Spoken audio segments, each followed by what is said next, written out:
Good evening again. A beautiful Thursday. Welcome to Road to 2027. Nigeria's democracy is built on one simple principle. Every eligible citizen should have the right and opportunity to vote. But for millions of Nigerians living with disabilities, exercising that right has not always been easy, from inaccessible polling units and transportation challenges to the shortage of assistive voting materials. Many persons with disabilities have faced obstacles that often discourage participation. Yet, ahead of 2027 general elections, conversation around inclusions are becoming louder. How prepared is INEC to guarantee equal access? Have lessons from previous elections translated into meaningful reforms? And what more needs to be done to ensure that no voter is left behind? With less than a year to the next general elections, tonight on Road to 2027, we examine disability inclusion, electoral accessibility, and INEC's preparedness for 2027. My name is Cynthia Agbo, and this is Road to 2027.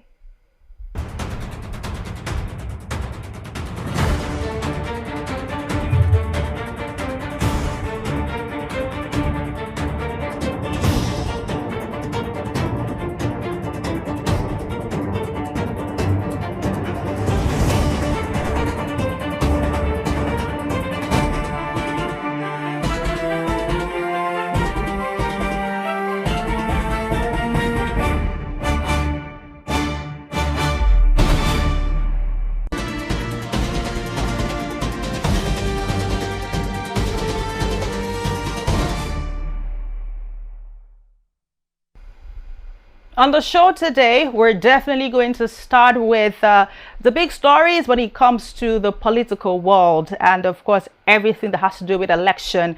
And of course our conversation is going to be coming where our guests going to be joining us, and of course we have a special vox pop for you prepared by Godwin Amunde. So the show is entirely really packed, but let's start off with the big stories. Now, civil society organizations have called on the Independent National Electoral Commission INEC to further strengthen the bimodal voter accreditation system BVAS ahead of 2027 general elections. The call follows observations made during the recent Enugu North Electoral by-elections, where some BVAS machines reportedly experienced operational challenges leading to delays in voter accreditation and voting. The groups also urged the Electoral Commission to improve the early deployment of election materials and strengthen security arrangement, particularly in rural communities. Now, observers say addressing these concerns early could help boost public confidence and enhance the credibility of future elections. Let's also let you know that in Ekiti State, some persons also complained about the machines not working, especially being able to identify the elderly. We have some videos. Let's look at that from Ekiti State. All right, moving on. The leadership crisis within the People's Democratic Party, PDP, has taken a new turn as rival factions of the party separately unveiled candidates for the 2027 general elections. Now, the faction led by former Minister of Special Duties Tani Mutaraki and another aligned with Federal Capital Territory Minister Nyesom Wike held parallel events in Abuja, each presenting nomination documents and certificates to candidates. This is becoming very interesting. Now, both groups insist they represent the legitimate leadership of the party and have expressed confidence that the Independent National Electoral Commission INEC will ultimately recognize their candidates. Now, the latest development further highlights the internal challenges facing one of Nigeria's major opposition parties ahead of the next election cycle. Well, like Minister Wike said, that the opposition party, he confirmed that PDP is still the opposition party. Well, some Nigerians think differently. Meanwhile, the Federal Capital Territory Minister leader Nyesom Wike has advised candidates contesting on the party's platform to prepare for what he described as the struggle for political power. Now, he spoke during a meeting in Abuja. Wike said electoral success requires commitment, resilience, and grassroots mobilization. He urged candidates to move beyond what he called food is ready politics and prepare for intense competition ahead of the 2027 general elections. Now, the comments come amid ongoing political realignment and growing competition among parties positioning for the next electoral cycle. We do have a couple of stories from the PDP. Now, the party says candidates seeking elective office on its platform will be required to sign undertakings against defection after winning elections. Now, I want to say they're probably taking a step from the NDC who, put this into effect as well. Party leaders say the measure is aimed at protecting electoral mandate and preventing a repeat of situations where elected officials abandon the platform on which they secured victory. The move follows similar measures previously introduced by another political party, that is the NDC, seeking to strengthen internal discipline and party loyalty. Political analysts say the development reflects growing concerns over defections and shifting political allegiances ahead of 2027. Now, our last story for this evening are the former members and stakeholders of the All Progressives Congress APC in parts of northern Nigeria have declared support for the Accord presidential hopeful, saying the declaration were made during separate mobilization meetings in Kano and Jigawa and in Katsina State, where participants cited concerns over economic hardship, insecurity, and governance challenges. The development adds to growing political activity across the country as parties and aspirants continue to build alliances and strengthen support structures ahead of the 2027 general elections. All right, let's now move back to our conversation, which is our main conversation for today, which is about persons living with disability in Nigeria, their involvement in politics and everything within. Now, before discussing elections, it's important to understand the scale. According to estimates from development agencies and disability organizations, millions of Nigerians live with one form of disability or another. Now, this represents a significant voting population whose voices cannot be ignored in any democratic process. As Nigeria moves towards 2027, ensuring inclusion is not simply a social responsibility, it is a democratic necessity. That's something you must know. Now, in 2023 general elections, INEC disclosed that 85,362 persons with disabilities registered during the continuous voter registration exercise. The figures included persons with albinism, physical impairment, visual impairment, hearing impairment, and intellectual disabilities. The registration numbers demonstrated growing awareness and willingness among persons with disabilities to participate in the democratic process. However, registration alone is not enough. The critical question remains whether polling day conditions allow these voters to cast their ballots independently and with dignity. Not to also mention that we're not even talking about them being able to contest for elections, to be voted for, because this is another aspect of the conversation, which I probably would ask my guest about that when we get there. Election observers reported, improvements in some areas. That is, priority voting was implemented in several polling units. The Braille guides were deployed in some locations. Awareness around disability inclusion also increased. However, significant challenges remained. Reports highlighted inaccessible polling centers, lack of ramps, long queues, transportation difficulties, limited sign language support, and inadequate voter assistance in some locations. Now, these concerns continue to shape conversations around the preparations by INEC for the 2027 general elections. At this point, I think it's time for us to have our guest. Our guest tonight is someone you probably have seen several times. He's a leading advocate for disability rights and inclusion in Nigeria. Mr. Jake Epele is the Chief Executive Officer and founder of TAF Africa, formerly known as the Albino Foundation. And for years, he has worked closely with electoral stakeholders, government institutions, civil society organizations, and international partners to promote the right and participation of persons with disabilities in Nigeria. So we'll go on a very short break. When we'll come back, we'll get talking with our guests this evening. Don't go anywhere.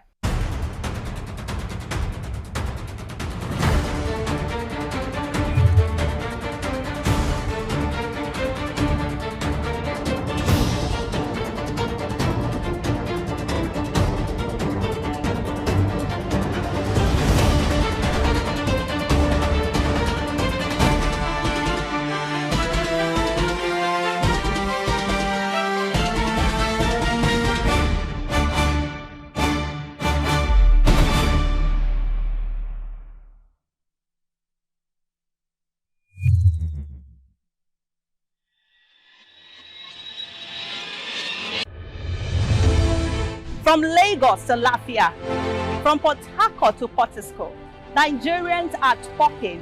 2027 is here. We track the candidate and the coalition. We follow the money and the manifesto. We test promises against reality on security, jobs, education, power, finance, and more. This is not just a campaign platform. It's a public square. We bring you debates, deep dives, and on-the-ground reports with data, not drama. It's the road to 2027 right here on Rapid TV every Thursday at 5 p.m. The road is long. Let's walk it together.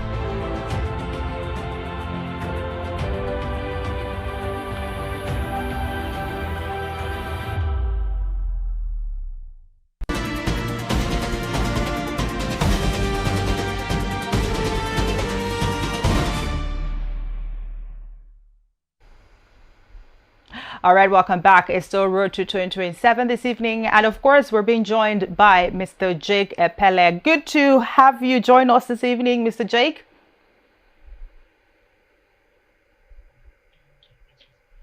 Okay. Can you please unmute your mic if you can hear me? Can you hear me now? Oh, yes, I can. Okay, thank you. Good evening, and nice to be here. All right, it's so great to have you join us. First of all, I would like to ask for your assessment. I'm sure you've been very vocal when it comes to inclusiveness, and of course, you saw the elections that took place over the weekend in Ekiti, in Enugu, in Nasarawa, in Rivers. What's your general assessment as it relates to the treatment of persons living with disability? Okay, so I will zero in on the particular segment of those who participated in the election, which is persons with disability. But I also like to comment on a general note. But let me answer your question directly. All right. We had, as an organization in South Africa, our focus is to drive inclusions of persons with disability, and of course, as a social advocate, I do also advocate for the inclusion of women and especially nursing mothers, as well as elderly persons. But for the segment of people with disability, we've always, and we had a meeting today that I pointed out to Inec, the fact that we keep having this problem of the institution, Inec, not being able to thoroughly administer election on election day to include people with disability. What I mean to include people with disability, to ensure accessibility. We saw in Ekiti very good score for INEC on priority voting, but we keep having problem on deployment and usage of the electoral materials. So we're talking about magnifying glasses for persons with albinism. We're talking about voting ballot jacket. Yeah, the ballot guides. Yes, ballot for persons, for the blind. You know, of course, we must commend them because they allowed South Africa to deploy sign language interpreters to polling units where the deaf people they cannot afford sign language interpreter. And we saw that play out. I personally witnessed it, where there was a deaf person who, because for them, when they hire a sign language interpreter, they pay. And so there are many of them that can't afford that. So providing sign language interpreters for them at the polling unit is a game changer. It's a game changer. So some of these practices and requirements, INEC did many of them, but there are many that they fell short, you know. Okay. All right. What a very clear analysis there. I mean, where INEC did good, you give them, and where they didn't do good, you definitely pointed that out. And this is the essence why we're having this conversation right here on Road to 2027, because most people would say that the by-elections happening is more like a litmus test to INEC's readiness and preparations and how they are going to act in 2027 general elections, which are we're having this very important conversations. Now, let's start by saying that persons living with disabilities, according to the numbers, says that they make up about 15%. That's about 35 million people in Nigeria. Do you think that for a number as huge as that, do you think that we are prioritizing PWDs enough when it comes to electoral process? We're not even talking about them being able to vie for positions yet. This is just on a normal scale involvement in politics. Do you think that as a country, we're really giving them that priority despite their very huge number? Brilliant question, I must say. The situation, I like the fact that you are looking at data. Then let me give you a broader perspective of data and its relevance to the electoral process. Now, on a global scale, we have 1.3 billion persons with disability, 1.3 billion. And that represents about 16% of the entire global population. Now, when it comes to the Nigerian population, like you rightly said, it's guesstimated that we are 230 million people. Now, out of that 230 million, 35 million is guesstimated to be persons with disability. If you further break it down, that's 15.8% of the entire population, and leaving 195 million people without disability. Now, shockingly, we found out that 0.1% of that 15% have been elected into elective office. 0.0%, in other words, 0% are women with disability elected or in elective office. And that's why, as an organization, Tap Africa, we launched Able to Run, which is a campaign that is directed at focusing on getting persons with disability to be elected. Now, we started our campaign with Able to Vote, which is creating an enabling environment for persons with disability to vote.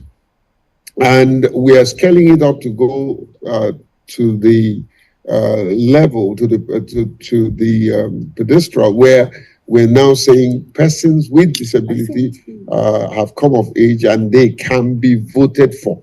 So we're going from allow us votes to vote us into office, you know, and that's the problem. These statistics are staggering. They're mind-blowing. They create a lot of discomfort within the community of persons with disability. And so it's important that both political parties, which is a major problem, the political parties' internal democracy is not very inclusive. Their leadership structure that allows persons with disability to be in leadership position, and also for them to be able to purchase their nomination form and contest election. Of course, if the nomination form is too high, they will not be able to purchase it. That's one way to skim us out of the entire process. You know, so that in itself is a major hurdle. And of course, you also have the hurdles of the society where a person with disability manages to come out to contest for elective position, and he or she is being ridiculed and saying that, oh, a person with this, what can you do? You know, the capacity is not in the outward look. The capacity is what you carry in the inside. Yeah. The content of your character, the content of what you possess, your ability to serve. I believe in meritocracy.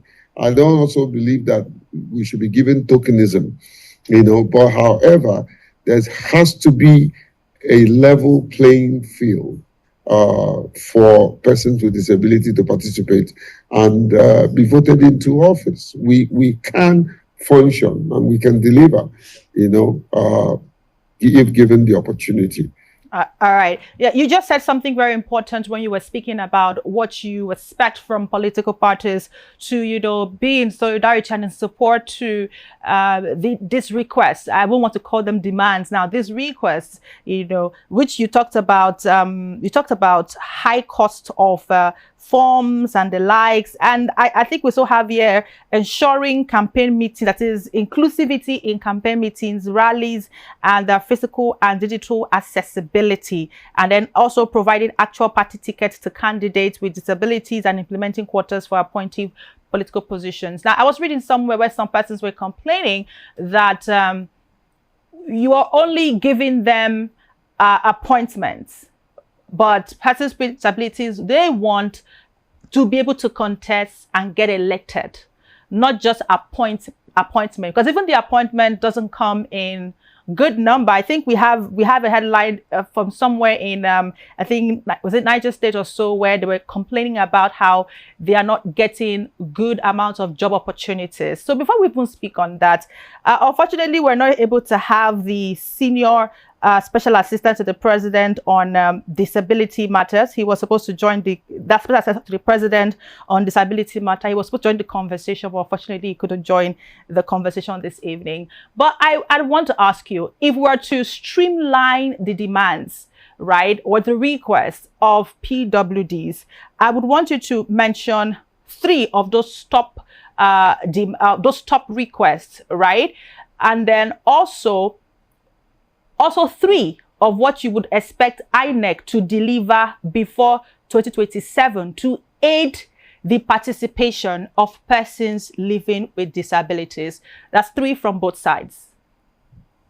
Okay, so I like your choice of word, but there's nothing wrong with categorically saying they are demands. Okay. You know, they're not mere requests. They are demands. We're demanding for what is rightfully ours. This is a matter of human rights. It's not that anyone is trying to do us a favor or give us some form of tokenism. In direct answer to your question, what will be the 3 most important things that we are looking for in the electoral process? Number 1 is sensitization of the community of persons with disability so that they can become more politically aware, knowing that they have the opportunity, you know, to contest for this election. The other one is ensuring that all of their priorities are taken into cognizance. You know, in other words, their ability to the opportunity for them to really participate in at the level of even the administration of the election. So you're saying we also want to be part of the staff. You know, we want to be part of the campaign. We want to be in the manifestos. Okay. You know, surprisingly, it's fast becoming the trend where the candidates are busy trying to either strategize how they will rig the election or strategize how they share money Because right now, the most of them don't even focus on speaking to the electorate. You know, many of them don't have a concrete manifesto. What they do is within their political party's sphere, they sit down and rig the election before the election day, you know, and that way they don't even care going out to campaign, you know. And so we want to see that candidates will tell us what they will do for persons with disability. You know, we want to ensure that that happens. The last thing is whatever reforms, electoral reforms that is ongoing, we want to make sure that persons with disability are carried along. Now, specifically to INEC, yeah, number one is training. Train your staff, train the ad hoc staff for them to understand the nuances around disability. Very important. Number two is provision of electoral resources. You know, I was in a meeting today that I called on INEC. Let me also use this opportunity, and it can be a breaking news for your channel, that INEC needs to make all electoral resources pertaining to disability as sensitive material. They need to categorically place everything about disability in the context and in the context of sensitive materials. It needs to make that category, that everything about disability for the electoral process have become a sensitive material. That way, attention is given to it. That way, it is top-notch. It is ordered as one of the priorities when it comes to delivery, you know. Yeah. And also, and finally, ensure that the polling units are accessible, especially for the wheelchair users. Ensure that the polling units are accessible. Many polling units are not accessible. Let me use this opportunity to call on INEC chairman to embark now on accessibility audit of all the polling units in Nigeria. Okay. It does not take rocket science to achieve that. They need to embark now on accessibility audit so that in the next 2-3 months, they can come back and have a comprehensive report that says these are where the polling units are going to be. This number of polling units are not accessible. How do we make it accessible? All right. You know, how do we make it accessible? All right, that is so good, and also thank you for giving us that breaking news right there. It is so important, and I totally agree with you, Mr. Jake. It should be categorized under sensitive materials and everything that relates to persons living with disability. Now, before I let you go, Mr. Jake, I do have one tiny question. Do you think that the National Disability Act in politics, do you think that it is being followed? Do you think it is being enforced and being followed to the teeth? Okay, so what we have is the National Disability Law. It does not speak specifically, holistically to politics. It speaks to every aspect of every fabric of the Nigerian law. However, the electoral law component of the Disability Act is summarized in the Electoral Act, section 56, subsection 1 and 2, you know, which is a far cry representation of the electoral laws that reflects the will of the community of persons with disability.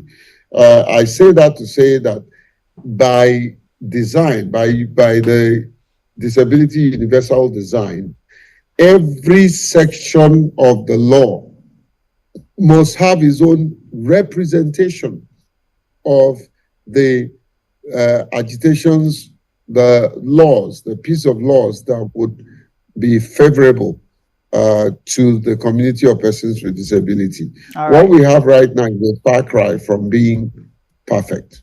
Okay. All right. Thank you so much for spending your time with us this beautiful evening. I do know that these are not one-time conversations. These are conversations that we'll keep having as we get set for 2027 general elections. And I'm definitely sure that, you know, in probably 2 months' time, I will still reach out to you again so we can assess the situation to see if some things have been done, if some changes have been made, and if from maybe tough analysis, if you see that the INEC has improved in their preparedness for 2027 election. But until then, thank you so much, Mr. Jake, and great work you're doing. Thank you, thank you. Were you the lady who tried to reach me for this program? Were you? Oh, that was our honorable producer. Oh, she is very effective. She's very effective in following people up. Absolutely, she is. Thank you very much, Mr. Jake. Have a pleasant evening. And you too. All right. Okay. So you heard it there. Preparations for INEC preparedness rather to 2027 elections as we got to persons living with disability. We've expanded on that, we've talked on that, but the conversation does not end today. But we do have a special report that was done by our correspondent Godwin Amunde, who, of course, he had conversations with party men to talk about persons living with disability, and millions of Nigerians watch elections from sidelines, not by choice, but by, you know, because of the steps they couldn't climb and ballots they couldn't read. And so this special report will, you know, examine why persons with disabilities must be put at the center of Nigeria's democracy. Let's have it very quickly. In Nigeria, an estimated 35 million people live with one form of disability or another. That's 1 in 7 Nigerians. Yet, when elections come, millions are left outside the process, literally and politically. Dr. Chike Okogu is the national leader of Persons with Disabilities, PWDs, in the African Democratic Congress. He says Nigerians' democracy cannot be considered complete while millions of persons with disabilities remain excluded from opportunities, services, and governance. Percentage-wise, I would say less than 5%. It is bad. Look around the whole spectrum of Nigeria. How many times do you actually see a person with disability on TV? That's the starting point. And without media, there is no consciousness. The only places you see people with disabilities are on the street begging food or begging for money. And when that happens, the head begins to put them in a pocket, in a pigeonhole of poverty. Whereas around us, there's so much prosperity. But the fact of the matter is, we are not out there in the media, so they don't see us. That's number one. Number two, the system, the entire gamut of the system. Look at our roads. There's a project we're implementing in where I was working. It's called First Mile to the Last Mile in a Smile.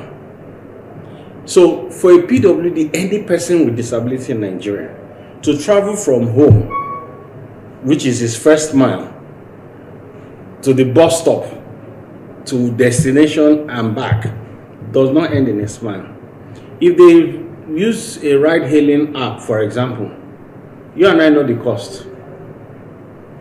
In a country where we survive on less than $1 a day, 1,500 naira, that's a poverty. That Nigeria is poor. How many of us can afford 10,000 naira per ride? Go. 10,000 naira coming. Even going to work. Because the public transport systems, there is no PWD enabled bus in FCT. Not one. Not one. In Federal Capital Territory, 3 years of this administration, not one bus has a wheelchair ramp. Section 42 of the 1999 Constitution guarantees every citizen freedom from discrimination. The Discrimination Against Persons with Disabilities Prohibition Act 2018 mandates INEC to ensure access to voting for PWDs. INEC will do a fantastic job. For some reasons, in the last registrations, we were captured. There was no intentional method of capturing us. But now in the new registrations there are. So some of us have gone to update our information. That was why when INEC released the last report in 2023, it looked like PWDs were not even there because the figures were small, because there is no intentional place where you capture a person with disabilities during registration. That has changed. Now with data, you will see that our numbers will increase. Nigeria also signed the UN Convention on the Rights of Persons with Disabilities. Exclusion is not just unfair, it's unlawful, hence the need for continuous advocacy. Persons with disabilities are an integral part of our society, and your voices, choices, and votes are vital to the legitimacy and credibility of our elections. The Independent National Electoral Commission remains firmly committed to ensuring that no voter is left behind. That your participation, it is not optional. It is essential democracy about inclusion. Your voice counts, your vote matters. Only when you register. The regulation made it very clear, provide all the standard dimensions, the necessary measurements, so that when you see a particular accessibility facility here in Abuja, it is going to be of the same standard you will see it in Lagos. And it is going to be of the same standard you will see it in Kano. This is what we are doing. The law provides a 5-year period within which every realities, yes, there are discrimination, societal attitude, stereotyping, insensitivity on the part of people. Part of giving a bit of our experience, where there are so many experiences. Rights of people with learning disabilities, a lot of people have it and they're not even aware that they have it. And so we want to promote early detection by testing. And then also we want a situation where in our schools, universities, and so on, they provide extra time for taking exams. Democracy is only as strong as the voices it carries. When PWDs are shut out, policies on healthcare, education, transport, and employment miss the people who need them most. Inclusion brings lived experience to governance. Decisions get better when those affected help make them. It's not late in the day. The president has his SA on disability, who is a brother and a friend. I know a lot of them in the system. Even the president, this is not an insult, sir. You are also a person with disability because age has caught up with you. So don't show me. Yes. It's not an insult. Please, Mr. President, if you will, I've said this before and I'll keep saying it. It is high time you make life better for persons with disabilities. And how does that begin? It's not by giving out rice and all that, no. When you say you give empowerment, you call a few people, give them 100 or 200,000. No, that's not how to do. Those are waste. It's a waste of money. If you want to empower somebody with money, 200 or whatever amount of money, 1,000 naira, you must first give them a skill, train them, so that when they receive that money, they will put it into something. So it starts from economic empowerment. Once you free us from economic slavery, every other thing adds up. Secondly, prepare a welfare program where PWDs don't have to struggle to live. Let us implement the policies, and summation of it all is enforce the Disability Act. If you enforce it to the letter with what we have, it will take us off the ground. Many polling units still lack RAMs. Candidates' nomination forms are not disability friendly, and PWD representation in political parties and elective offices is barely reasonable. The 2027 elections will test Nigerians' democracy, but a democracy that excludes 35 million citizens is incomplete. Including PWDs is not charity. It's about building a government that truly represents all Nigerians. For Road to 2027, I'm Godwin Amunde. Thank you very much, Godwin Amunde, for that. The experiences highlighted in that report raise important questions about accessibility, preparedness, and accountability. And aspirations for 2027 continue. Stakeholders insist that inclusion must move beyond policy statements and become a practical reality. I'm sure you've enjoyed today's edition of Road to 2027, but it would not be complete without we talking about our electoral word for the day. Well, we always give you that. Accessible voting is our electoral word. Accessible voting refers to measures designed to ensure that every eligible voter, including persons with disabilities, can independently and effectively participate in elections. Examples include the Braille ballot guides, the wheelchair accessible polling units, priority voting, sign language support, assistive voting devices. I think that with that, we have actually done something interesting today. Now, democracy works best when every voice counts and in every vote matters. As Nigeria prepares for 2027, the challenge remains ensuring that no citizen is excluded because of physical, sensory, or intellectual barriers. Thank you for watching the show today. And of course, thank you to our guests, everyone who was part of the show, the producers, and everyone behind the scene. My name is Cynthia Agbo. I'll see you next Thursday.